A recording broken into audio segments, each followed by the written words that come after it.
So in the last few years, I've learned that I really enjoy fighting games.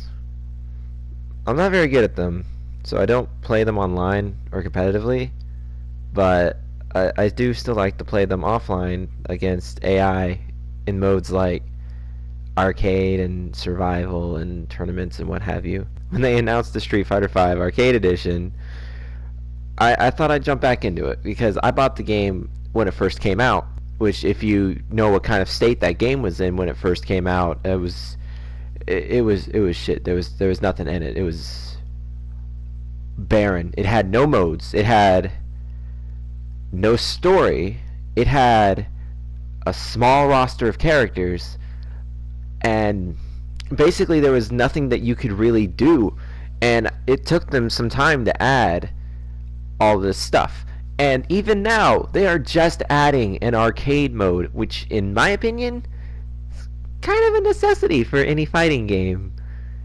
It's how people practice and gain the skills that they need to be able to play these games. So I basically looked at it and I saw that it had a lot of new modes. Well, not a lot of new modes, but it had new modes, more ways to play offline if you are not particularly good at the game and need to practice to get good. But then I saw the roster of characters. They've added quite a few characters, but not at a reasonable price, in my opinion.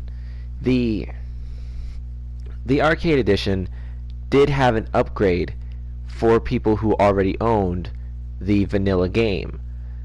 They well, okay, no, it was not an upgrade. It was an update. They just added the new modes and I guess technical balances and whatnot, but that's just what you do with games nowadays. You fix problems with the gameplay in updates. I mean, developers do that constantly. From Software is constantly updating Dark Souls 3. Blizzard is constantly updating their games, fixing bugs, patches, fixing bugs and exploits with certain characters and whatnot. That's just something that developers do, and it's not something that's really in the favor of this arcade edition upgrade. They really don't add anything. There's nothing for the person who bought the game at launch who had to suffer through knowing that they wasted their money, $60, on what was virtually a $15 to $20 experience, overpriced as hell. And so whenever you look at all of these new characters that they've added to the roster, you've got the Season 1 and the Season 2 character passes, which are $10 and $20 respectively. So that's $30, adding 12 new characters, which, I mean, there was only 16 in the base game. And then they announced the Season 3 pass, which is $30 for another 6 characters. They just keep jumping that price up for not any extra characters, don't they? So that is an additional $60 on characters. 18 characters for $60. That is ridiculous. That is so overpriced. And I haven't even mentioned the skins. The skins are not free. There's no way to earn them in game. You have to buy them with your money. And they are not cheap.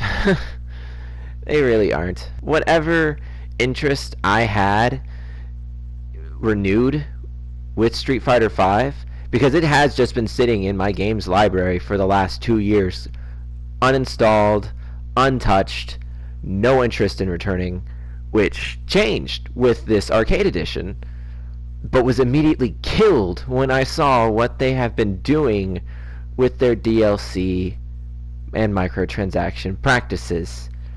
It's not something that I think is okay, and I really don't think that people should buy the arcade edition.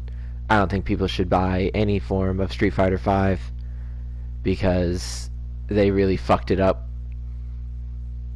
So basically, fuck Street Fighter V. Hey guys, thanks for checking out this discussion video and my opinions on the Street Fighter V Arcade Edition. I've got more things I want to talk about, so let me know if these types of videos are something that you would be interested in. Check out some of my other stuff if you haven't already. Thanks again for watching, thanks for sticking around to the end, and I hope you have a fantastic day. Fuck Street Fighter V.